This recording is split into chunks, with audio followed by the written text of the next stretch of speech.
ओम शांति। ओम शांति बाबा।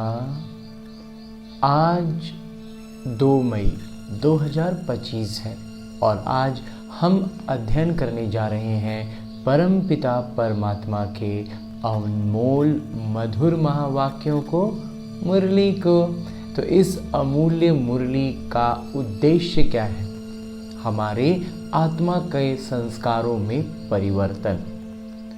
तो परमपिता परमात्मा परम धाम से आकर हमें ये मुरली देते हैं ताकि हम अपने आत्मा के संस्कारों को परिवर्तन कर सकें। तो परिवर्तन करने के लिए जो सबसे प्रमुख 2 चीज़ें होती हैं, एक है ज्ञान प्रकाश कि क्या करना है, कैसे करना है, और दूसरा होता है अभ्यास कि करना है। क्योंकि सिर्फ जानकारी हो गई कि ये है, ऐसे है, वैसे है, तो बाबा कहते हैं ये ज्ञान है, ये बहुत सहज है। इसके बाद जो करने की चीज़ है, जो प्रैक्टिकल है, वो है अभ्यास। तो क्या अभ्यास करना है ये बाबा हमें मुरली में बतलाते हैं, और जो करना है वो हमें अपने इस लौकिक जीवन में करना है।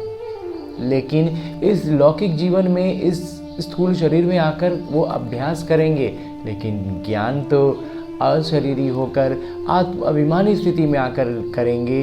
तभी वो ज्ञान की बात आत्मा के स्तर पर जाएगी और हम अभ्यास करने के लिए सक्रिय हो पाएंगे। शक्तियाँ हमारे में महसूस करेंगे कि जागृत हैं और हम ऐसा कर पाएँ।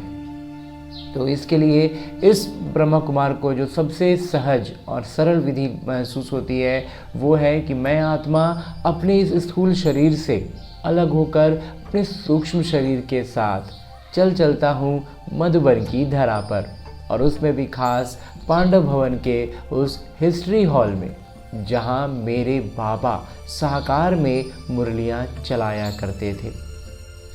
तो इस विशेष स्थान पर जैसे ही मैं आत्मा अपने सूक्ष्म शरीर के साथ उपस्थित होता हूँ, परम पिता परमात्मा की उपस्थिति का अनुभव मुझ आत्मा में पवित्रता, शांति, प्रेम और सुख के प्रकंपनों के संचार से मालूम हो जाता है। ये सारे प्रकंपन तीव्र हो जाते हैं। से मैं आत्मा आत्माभिमानी स्थिति में बहुत सहज हो जाता हूँ, और इसके बाद सूक्ष्म शरीर के साथ मेरे बाबा मेरे सम्मुख हैं, ये अनुभव करता हूँ। तो मेरे बाबा दृष्टि से मुझ आत्मा में ज्ञान प्रकाश और अष्ट शक्तियों का प्रवाह करते हैं, और इतना सब कुछ पा करके परमात्मा से अष्ट शक्तियों की जागृति का अनुभव पा करके मैं आत्मा आनंद विभोर हो जाता हूँ।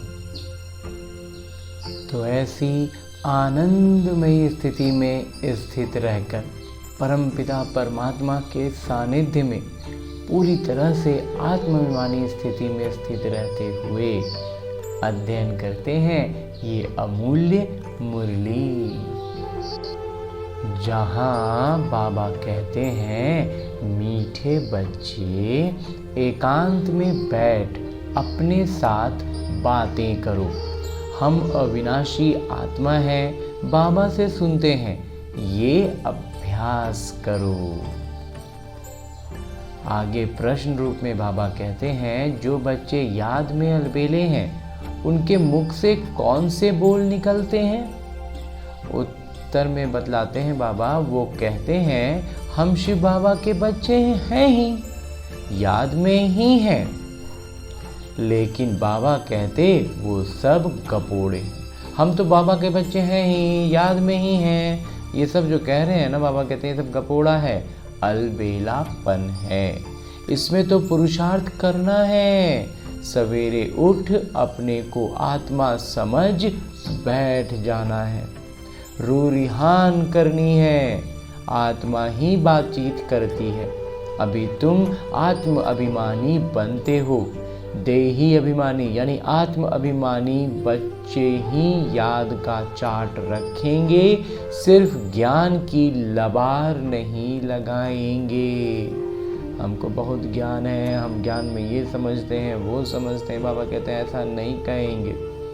जो योग में रहने वाली आत्माएं बच्चे हैं। गीत है मुखड़ा देख ले प्राणी।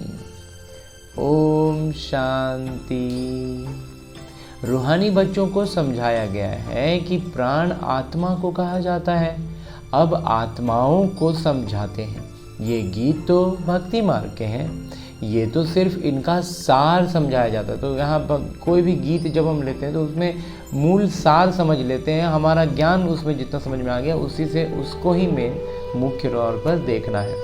अब तुम जब यहाँ बैठते हो तो अपने को आत्मा समझो, देह का भान छोड़ देना है।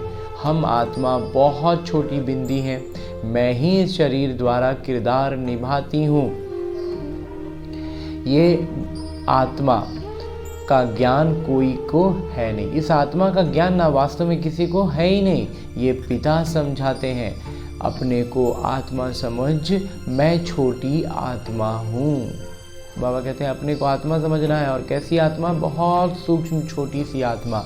आत्मा ही सारा किरदार निभाती है इस शरीर से, तो देह अभिमान निकल जाए।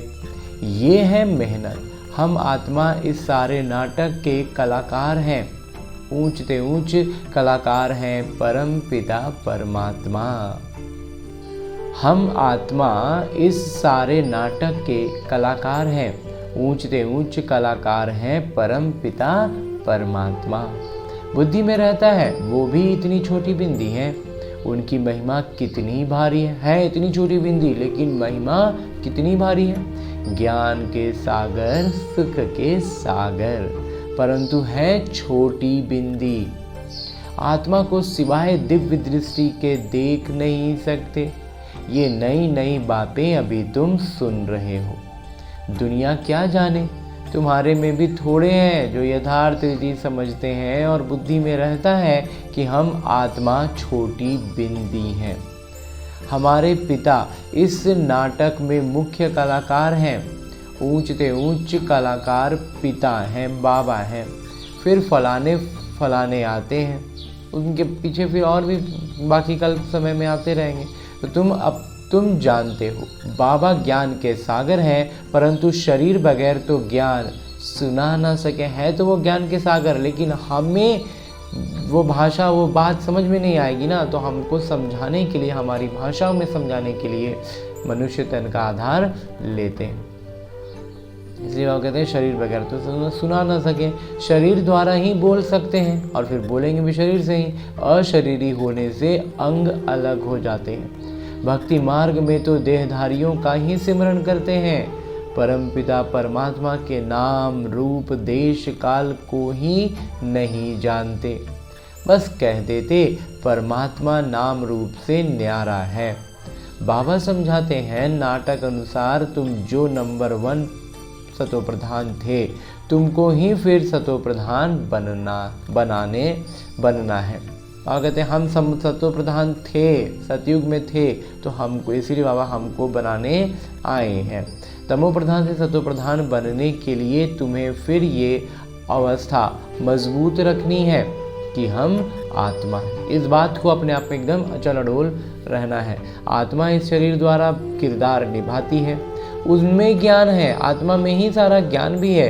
ये ज्ञान और कोई की बुद्धि में नहीं है कि हमारी आत्मा में 84 जन्मों का किरदार अविनाशी नूंधा हुआ है। ये बहुत नई नई बिंदुएं हैं। एकांत में बैठकर अपने साथ ऐसी ऐसी बातें करनी हैं। और कहते हैं 84 जन्मों का किरदार सबका नूंधा हुआ है। ये बहुत नया नया और भी ऐसी नई नई बातें बाबा कहते हैं एकांत में बैठ जा और अपने से बातें करो कि हम आत्मा हैं, बाबा से सुन रहे हैं। धारणा मुझ आत्मा में होती है। जो भी धारणा करते हैं ना वो सारी आत्मा के स्तर पर होती है। मुझ आत्मा में ही किरदार भरा हुआ है। मैं आत्मा अविनाशी हूँ, ये अंदर घोटना चाहिए। बाबा कहते हैं एकदम इसको घोट जाओ कि मैं आत्मा हूँ। कल भी बाबा ने एकदम सबसे पहले कहा था कि सब कौन सी चीज़ को घोट जाना है, तो है कि मैं आत्मा हूँ। आज भी बाबा उसी बात को एकदम से जोर दे रहे हैं। हमको तमो प्रधान से सतो प्रधान बनना है। देह अभिमानी मनुष्यों को आत्मा का भी ज्ञान नहीं है। कितनी बड़ी बड़ी किताबें अपने पास रखते हैं, किताबें तो ढेर सारी रख ली, ढेर सारे ग्रंथ रख लिए, लेकिन मूल ज्ञान है ही नहीं। अहंकार कितना है, जो उतना पढ़ लेते हैं तो और अहंकार। ये है ही तमो प्रधान दुनिया। ऊंच से ऊंच आत्मा तो कोई भी है नहीं। तुम जानते हो कि अब हमें तमो प्रधान से सतो प्रधान बनने का पुरुषार्थ करना है। इस बात को अंदर में घोटना है। बाबा कहते हैं इस बात का ना अंदर में एकदम बात भीतर चली जानी चाहिए। ज्ञान सुनाने वाले तो बहुत हैं, परंतु याद है नहीं। बिना याद के ज्ञान सुनाते रहते हैं, इसीलिए तो असर नहीं हो रहा है। अंदर में वो अंतर्मुखता रहनी चाहिए। हमको पिता की याद से पतित से पावन बनना है। सिर्फ पंडित नहीं बनना है कि खाली मुंह से बोल रहे हैं और धारणा है ही नहीं। इस पर एक पंडित का मिसाल भी है। माताओं को कहते राम राम कहने से पार हो जाएंगे। माताओं को कह दिया पंडित ने कि राम राम कहते चलो ना तो नदी बिना डूबे पार हो जाएंगे और आ जाना मंदिर में जो भी है उसके लिए सेवा के लिए। और वो लोग आ गई। जब वापस जाने की बात हुई तो ये लोग तो ऐसे ही राम राम का नाम लेकर के वापस चले गए। पंडित जी जाके डूब गए, क्योंकि उन्होंने ज्ञान तो दे दिया लेकिन खुद में धारणा थी नहीं, भक्ति भावना में वो सच्चाई थी नहीं। तो बाबा कहते हैं ऐसा लबाड़ी नहीं बनना है कि दूसरों को तो ज्ञान दिए जा रहे हैं, बड़ी बड़ी बातें कर रहे हैं और खुद में धारणा है ही नहीं। खुद जब उस परिस्थिति में गए तो डूब गए। ऐसा लबाड़ी नहीं बनना है। लबर लबर कर रहे हैं और धारणा है ही नहीं। और बाबा कहते हैं ऐसे बहुत हैं और गिनती ऐसे बच्चों की ज़्यादा है। समझाते बहुत अच्छा है परंतु योग है नहीं। सारा दिन देह अभिमान में रहते हैं। नहीं तो बाबा को चार्ट भेजना चाहिए। हम इस समय उठते हैं, इतना याद करते हैं, कुछ समाचार नहीं देते। ज्ञान की बहुत लबाड़ यानी गप मारते हैं। बहुत बड़ा बड़ा बात गप करते हैं कि हम बहुत ज्ञान में एकदम तीखे बढ़ रहे हैं, ज्ञान हमको बहुत है, ज्ञान की सारी बातें कर दे रहे हैं और योग है ही नहीं। योग है नहीं।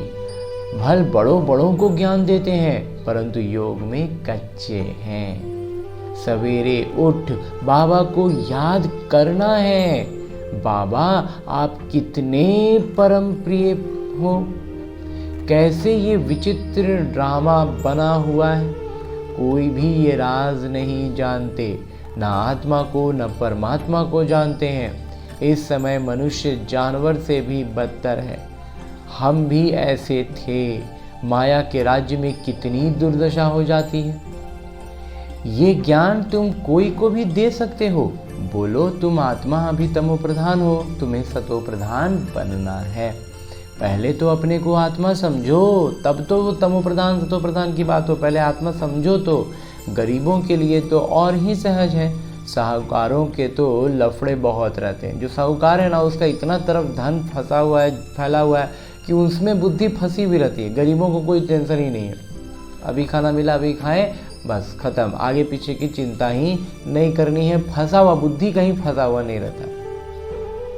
बाबा कहते हैं मैं आता ही हूँ साधारण तन में, न बहुत गरीब न बहुत साहूकार। अभी तुम जानते हो कल्प कल्प बाबा आकर हमको यही शिक्षा देते हैं कि पावन कैसे बनो। बाकी तुम्हारी धंधे में खिटपिट है उसके लिए बाबा नहीं आए हैं। अभी ये हो रहा वो हो रहा, ऐसे हो रहा वैसे हो रहा, बाबा कहते हैं वो सब के लिए हम थोड़ी आए हैं। तुम तो बुलाते ही हो कि हे पतित पावन आइए। तो बाबा पावन बनाने की युक्ति बतलाते हैं। ये बाबा ये ब्रह्मा खुद भी कुछ नहीं जानते थे। ब्रह्मा बाबा को भी पहले से थोड़ी ना कुछ मालूम था, वो भी भक्ति में लीन थे। एक्टर होकर और ड्रामा के आदि मध्य अंत को न जाने तो उन्हें क्या कहेंगे। हम किसी रंगमंच में और किसी नाटक में काम कर रहे हैं और हमको स्क्रिप्ट ही मालूम ना हो, हमें पूरी कहानी ही मालूम ना हो, तो क्या बोला जाएगा। हम आत्मा इस सृष्टि चक्र में कलाकार हैं, ये भी कोई जानते नहीं। भल कह देते हैं आत्मा सूक्ष्म वतन में निवास करती है, परंतु अनुभव से नहीं कहते। तुम तो अभी प्रैक्टिकल में जानते हो। बाबा कहते हैं कोई आत्मा क्या कह देते हैं कि आत्मा जो है ना मूल वतन में निवास करती है, लेकिन ये बात एक जानकारी के रूप में दे रहे हैं, तो वो बात भीतर नहीं जाती है सामने वाले को, क्योंकि बाबा कहते हैं अभी तुम अनुभव से नहीं कहते। बाबा आगे कहते हैं कि तुम तो अभी प्रैक्टिकल में जानते हो कि हम आत्मा मूल वतन के रहवासी हैं, हम आत्मा अविनाशी हैं। ये तो बुद्धि में याद रहना चाहिए। बहुतों का योग बिल्कुल है नहीं, देह अभिमान के कारण फिर मिस्टेक्स भी बहुत होती हैं। मूल बात है ही देही अभिमानी बनना। बाबा कहते हैं सबसे मूल बात जो है ना वो यही है कि हम आत्माभिमानी स्थिति में आ जाएं। ये फुरना रहना चाहिए, फिक्र रहनी चाहिए कि हमको सतो प्रधान बनना है। जिन बच्चों को सतो प्रधान बनने की तात यानी लगन है, उनके मुख से कभी पत्थर नहीं निकलेंगे। कोई भूल हुई तो झट बाबा को रिपोर्ट करेंगे, बाबा हमसे ये भूल हुई, क्षमा करना। छिपाएंगे नहीं, बताएंगे और क्षमा मांगेंगे कि बाबा हमसे ये भूल हो गई, क्षमा कर दीजिए। छिपाने से वो और ही वृद्धि को पाती है। बाबा को समाचार देते रहो, बाबा लिख देंगे तुम्हारा योग ठीक नहीं। पावन बनने की ही मुख्य बात है। तुम बच्चों की बुद्धि में 84 जन्मों की कहानी है। जितना हो सके बस यही चिंता लगी रहे, सतो प्रधान बनना है, देह अभिमान को छोड़ देना है। तुम हो राज ऋषि। हठ योगी कभी राजयोग सिखला ना सके, राजयोग बाबा ही सिखलाते हैं, ज्ञान भी बाबा ही देते हैं। बाकी इस समय है तमो प्रधान भक्ति। अभी भक्ति भी क्या हो गया है, तमो प्रधान। ज्ञान सिर्फ बाबा संगम पर ही आकर सुनाते हैं। बाबा आए हैं तो भक्ति खत्म होनी है, ये दुनिया भी खत्म हो जानी है। पहले भक्ति खत्म होगी, फिर दुनिया खत्म होगी। ज्ञान और योग से सतयुग की स्थापना होती है। भक्ति चीज ही अलग है। मनुष्य फिर कह देते दुख सुख यहाँ ही है। तुम अभी बच्चों पर बड़ी जिम्मेवारी, बाबा कहते हैं तुम बच्चों पर अभी बहुत बड़ी जिम्मेवारी है। अपना कल्याण करने की युक्ति रचते रहो। ये भी समझाया है पावन दुनिया है शांति धाम और सुख धाम, ये है अशांति धाम, दुख धाम। पहली मुख्य बात है योग की। योग नहीं है तो ज्ञान की लबार है, सिर्फ पंडित मुआफिक। बाबा कहते हैं अगर योग नहीं है ना तो ज्ञान की जो लबार लगा रहे हैं ना, गपशप मार रहे, डींगे हाँक रहे हैं ना, बाबा कहते हैं वो सब हो गया पंडित की कहानी। आजकल तो रिद्धि शुद्धि भी बहुत निकली है, इनसे ज्ञान का कनेक्शन नहीं है। मनुष्य कितना झूठ में फंसे हुए हैं। बाबा कहते हैं मनुष्य जो है ना आज के समय में हर छोटी बड़ी बात में हम झूठ बोल रहे हैं, पतित हैं। और उसका कारण एक ये भी है कि हम पतित हैं। तो हम पतित हैं इसलिए झूठ बोल रहे हैं या झूठ बोल रहे हैं इसलिए पतित हैं, विचार करना है। वास्तव में हम पतित अवस्था में हैं इसीलिए झूठ बोल रहे हैं। अब हमें इससे अपनी अवस्था बदलनी है और ये बदलाएगा सच बोलने से। बाबा खुद कहते हैं मैं पतित दुनिया पतित शरीर में आता हूँ, पावन तो कोई यहाँ है ही नहीं। ये तो अपने को भगवान कहते नहीं। तो प्रजापिता ब्रह्मा बाबा जो हैं वो अपने आप को भगवान तो कहते नहीं, ये तो कहते हैं मैं भी पतित हूँ, पावन होंगे तो फरिश्ता बन जाएंगे। और तो मूल बात यही है कि हम पावन कैसे बने, याद में बहुत ज़रूरी है। जो बच्चे याद में अलबेले हैं वो कहते हैं हम शिव बाबा के बच्चे तो हैं ही, याद में ही हैं, लेकिन बाबा कहते हैं ये सब गपोड़े। बाबा कहते हैं जो याद में नहीं रहते हैं ना, वो हमेशा यही कहेंगे कि अरे हम तो बाबा का बच्चा ही हैं, हम तो याद में रहते ही हैं।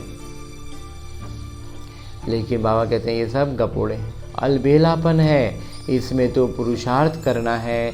सवेरे उठ अपने को आत्मा समझ बैठ जाना है। सवेरे पहले सोकर उठ जाना है, जल्दी उठना अमृत वेले, और बैठना है। अगर बाबा कमरा है घर में तो बाबा कमरा में, नहीं तो जहाँ भी बाबा की तस्वीर हो तो उस तस्वीर के सामने बैठ सकते हैं। या फिर तस्वीर की भी बाबा कहते हैं मैं विचित्र हूँ, तो विचित्र है तो मतलब किसी चित्र की ज़रूरत भी नहीं है, बस याद में बैठना है, आंखें खुली रखनी है, याद में बाबा की बैठ जाना है, रूरिहान करनी है। आत्मा ही बातचीत करती है ना। अभी तुम देही अभिमानी यानी आत्माभिमानी बनते हो। जो कोई का कल्याण करता है तो उनकी महिमा भी की जाती है ना, वो होती है देह की महिमा। ये तो है निराकार परम पिता परमात्मा की महिमा। इसको भी तुम समझते हो तो परमात्मा को भी हम जाने हैं, समझे हैं। ये सीढ़ी और कोई की बुद्धि में थोड़ी ही होगी। हम 84 जन्म कैसे लेते हैं, नीचे उतरते आते हैं। अब तो पाप का घड़ा भर गया है, वो साफ कैसे हो। तुम हो पांडव संप्रदाय, रिलीजो भी पॉलिटिकल भी हो। बाबा सब रिलीजन की बात समझाते हैं, सब धर्म के बाद हिसाब से बाबा कहते हैं, दूसरा कोई समझा ना सके। बाकी वो धर्म स्थापन करने वाले क्या करते हैं, उनके पिछाड़ी तो औरों को भी नीचे आना पड़ता है। बाकी वो कोई मोक्ष थोड़े ही देते हैं, बाबा ही पिछाड़ी में आकर सबको पवित्र बनाए वापस ले जाते हैं। इसलिए उस एक के सिवाय और कोई की महिमा है नहीं। ब्रह्मा की व तुम्हारी कोई महिमा नहीं। बाबा ना आते तो तुम भी क्या करते। अगर परमात्मा नहीं होते ना, ब्रह्मा बाबा की महिमा होती ना, हमारी कोई महिमा होती, हम भी वैसे ही जैसे दुनिया में सब है वैसे ही हम भी होते।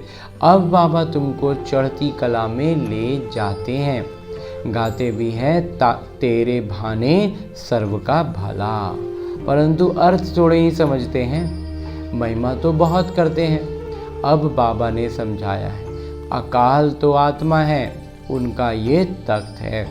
तो अकाल आत्मा का तख्त है, इसलिए वो उसको अकाल तख्त कह देते हैं। तो लोग उसको तख्त को अकाल समझ लेते हैं। आत्मा अविनाशी है, काल कभी खाता नहीं। आत्मा को कभी काल थोड़ी खा सकता है। आत्मा को एक शरीर छोड़ दूसरा किरदार निभाना है, बाकी लेने के लिए कोई काल आता थोड़े ही है। तुमको कोई के शरीर छोड़ने का दुख नहीं होता है। बाबा कहते हैं वास्तव में कोई काल आता थोड़ी है लेने के लिए, ऐसा बाबा कहते हैं नहीं है।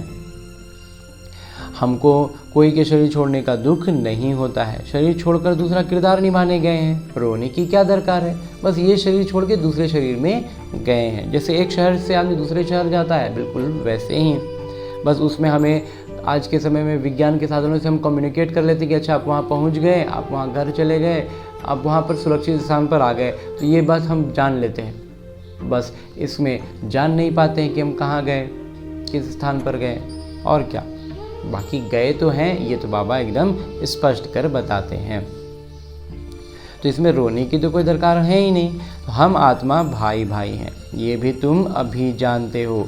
गाते हैं आत्माएं परमात्मा अलग रहे बहुकाल।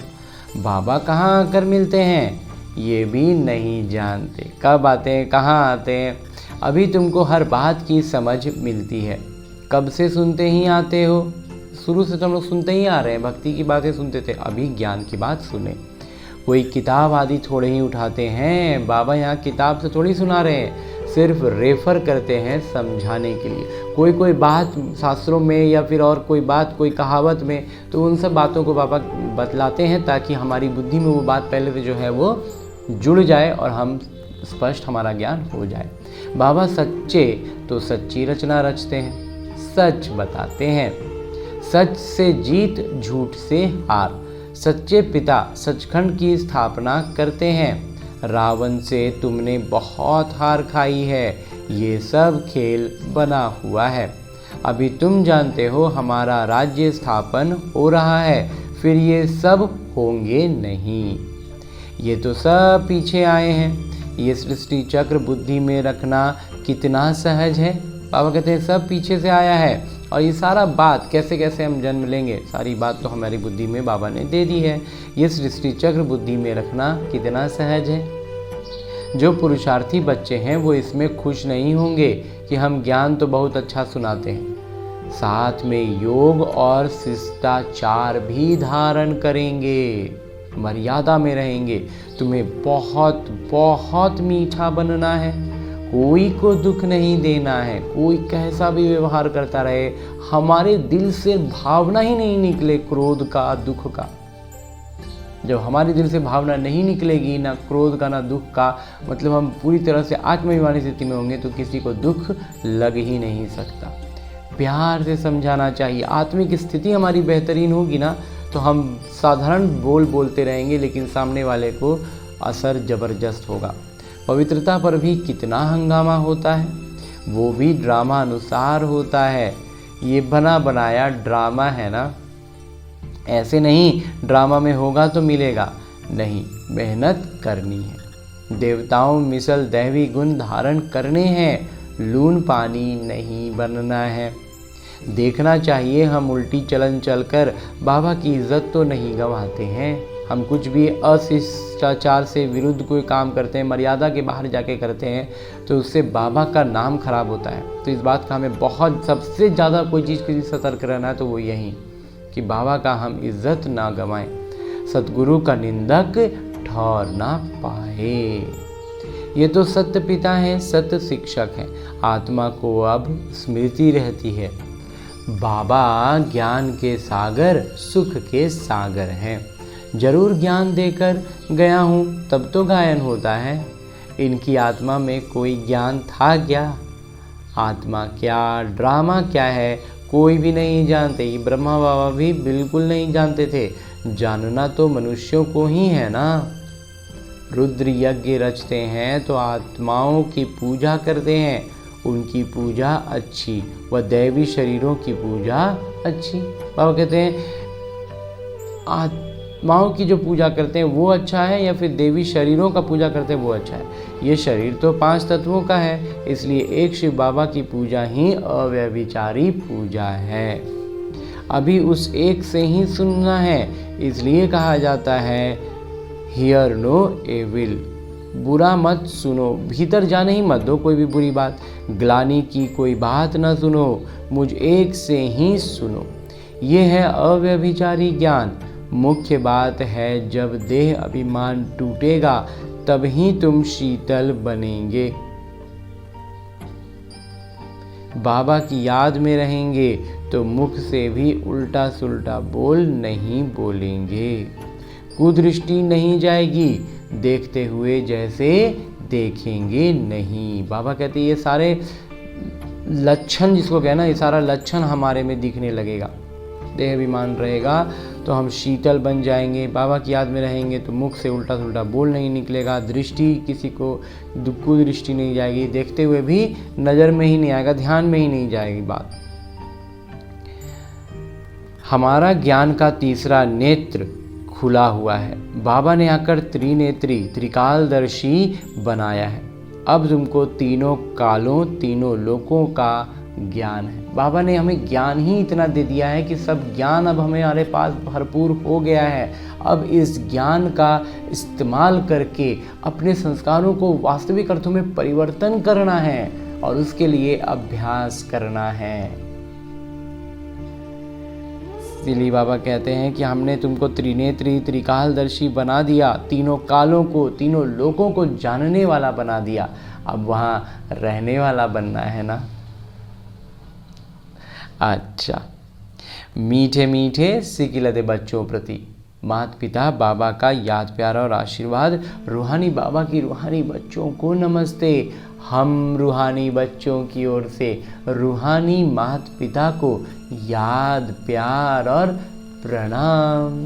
धन्यवाद बाबा, धन्यवाद। मुरली के लिए भी धन्यवाद, और इस अनूठे अलौकिक ब्राह्मण जीवन के लिए भी बहुत बहुत बहुत धन्यवाद बाबा, बहुत धन्यवाद।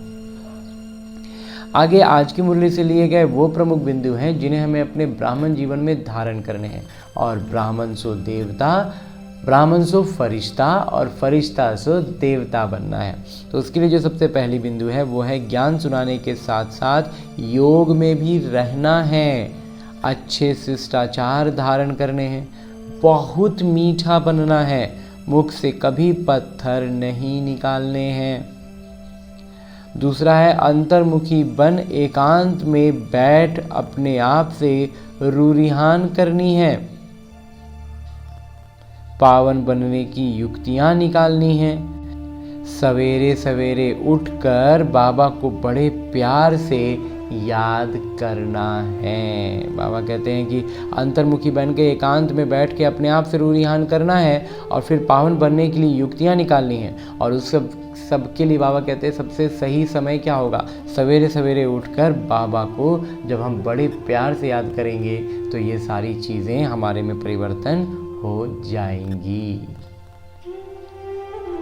अच्छा, और आगे मेरे बाबा वरदान दे रहे हैं। वरदान देते हुए मेरे बाबा कहते हैं, वायरलेस सेट द्वारा विनाश काल में अंतिम निर्देश को कैच करने वाले वॉइसलेस भव।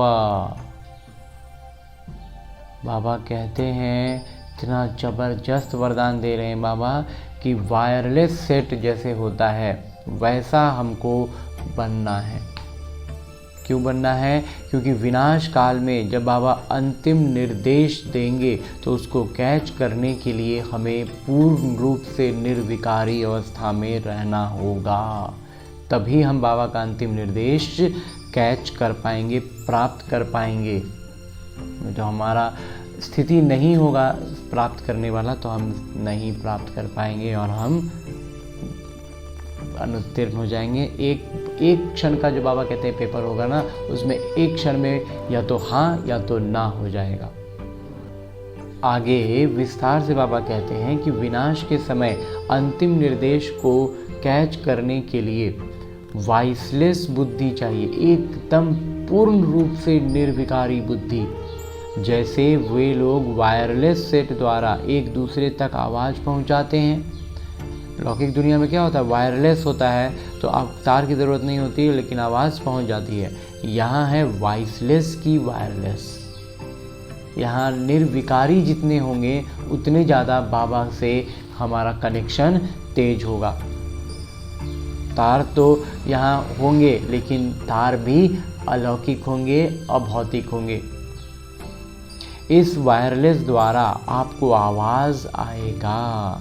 बाबा कहते हैं ये जो वायरलेस हमारा बाबा से जुड़ा होगा ना, निर्विकारी वाला, निर्विकारी अवस्था में रहने पर, तो बाबा कहते हैं बाबा की आवाज़ आएगी कि आप सेफ स्थान पर पहुंच जाओ। जो बच्चे बाबा की याद में रहने वाले वॉइसलेस हैं, निर्विकारी हैं, जिन्हें अशरीरी बनने का अभ्यास है, वो विनाश के विनाश में नहीं होंगे लेकिन स्वेच्छा से शरीर छोड़ेंगे। बाबा इतना स्पष्ट अंतिम सीन बतला रहे हैं, इतना स्पष्ट बतला रहे हैं कि बाबा कहते हैं कि उनको बाबा की आवाज़ आएगी। जो निर्विकारी स्थिति में रहेंगे, अशरीरीपन का उनको अभ्यास रहेगा ना, तो उस कोलाहल के माहौल में भी उनको बाबा की आवाज़ आएगी और वो सुरक्षित स्थान जहाँ पर बाबा बतला रहे हैं वहाँ पर वो पहुँच पाएंगे। कोई लौकिक भौतिक साधन नहीं होगा, सिर्फ परमात्मा की आवाज़ को प्राप्त करने की स्थिति हमारी होगी कि हम बाबा की आवाज़ सुन पाएंगे। और जब हम ऐसा करेंगे तो बाबा हमें सुरक्षित स्थान पर ले जाएंगे। और बाबा कहते हैं कि वो जो विनाश का मंजर होगा ना, उसमें हम विनाश नहीं हो जाएंगे, उसमें हम कोई बाढ़ में बहता हुआ हम कोई पत्थर नहीं है जो बह जाएंगे। बाबा कहते हैं बल्कि स्वेच्छा से शरीर छोड़ेंगे, पूरी तरह से अपनी स्थिति में स्थित रहते हुए शरीर त्याग देंगे, लेकिन विनाश में जैसे तैसे शरीर जैसे अन्य आत्माओं का छूटेगा, ऐसे नहीं होगा जब हम बाबा की याद में सचमुच समाये हुए रहेंगे। और इसीलिए बाबा कह रहे हैं अभ्यास करो। अभ्यास नहीं होगा तो हमारी अवस्था वो नहीं होगी कि हम बाबा की आवाज़ सुन सकें। इसलिए बाबा हमें बार बार कहते हैं ज्ञान जो था, जितना था, जैसा था, हमने समझ लिया, मंथन कर लिया, ज्ञान को हमने काफ़ी भीतर तक समा लिया है, लेकिन इसका प्रैक्टिकल करना है। इसको आज बाबा ने कहा भी कि थ्योरी हो गई या थ्योरी हो रही है, साथ साथ प्रैक्टिकल भी करना है। हाँ जी बाबा, आगे स्लोगन है, मुरली का उपदेश है कि योग को किनारे कर कर्म में व्यस्त हो जाना, यही अलबेलापन है। बाबा कहते हैं योग को एक तरफ रख दिए और काम में व्यस्त हो गए, ये तो अलबेलापन हो गया ना।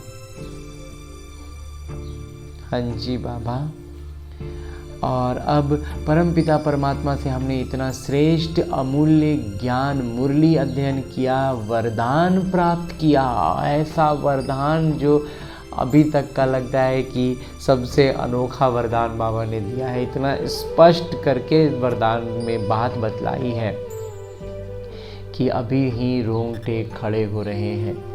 तो ऐसा वरदान लेने के बाद मेरे बाबा इसी अव्यक्त स्वरूप में स्थित रहकर एक इशारा भी देते हैं, और वो इशारा है कि रूहानी रॉयल्टी और प्योरिटी की पर्सनालिटी, रूहानियत की रॉयल्टी होगी और प्योरिटी की पर्सनालिटी होगी।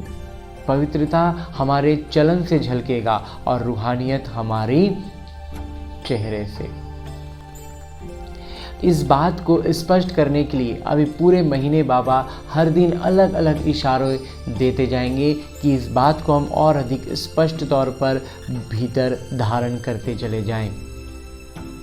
तो आज के लिए जो इसकी स्पष्टता के साथ बाबा इशारा देते हैं वो है कि प्योरिटी की रॉयल्टी, अर्थात एक व्रता बनना, एक बाबा दूसरा ना कोई।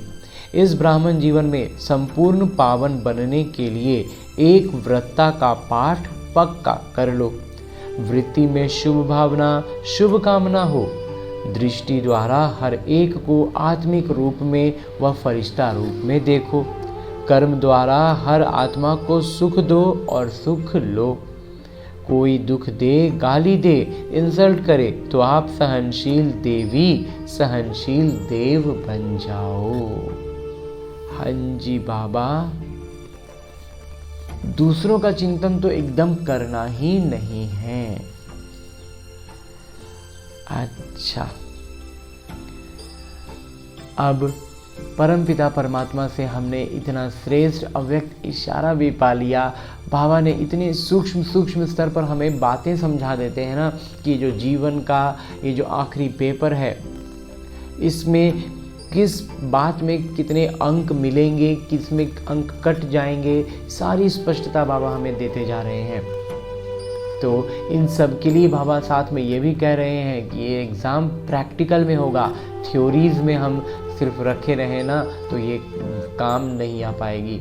तो अभ्यास करना है प्रैक्टिकल में। तो प्रैक्टिकल में अभ्यास कहाँ से कर पाएंगे? अपने स्थूल शरीर में आकर, अपने लौकिक किरदार में आकर ही कर पाएंगे ना। तो चलिए वापस आते हैं अपने स्थूल शरीर में, अपने उस लौकिक किरदार में जहाँ प्रति क्षण हमारे सामने परिस्थितियाँ आ रही हैं, चाहे वो बहुत छोटी परिस्थिति हो या बड़ी परिस्थिति, लेकिन वो परिस्थिति के रूप में हमारे सामने जो आ रही है वो हमारे लिए अभ्यास के लिए एक प्रश्न है।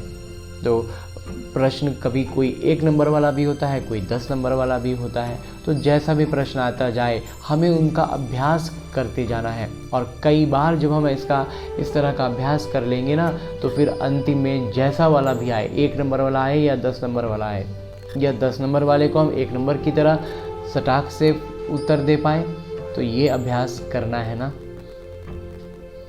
तो इसी उद्देश्य से कि अपने इस लौकिक जीवन में हम अभ्यास करने के लिए वापस आ रहे हैं। तो ऐसा श्रेष्ठ उद्देश्य लेकर शुभ भावना और शुभकामनाओं से भरपूर होकर लौटते हैं अपने इस लौकिक किरदार में, अपने इस स्थूल शरीर में।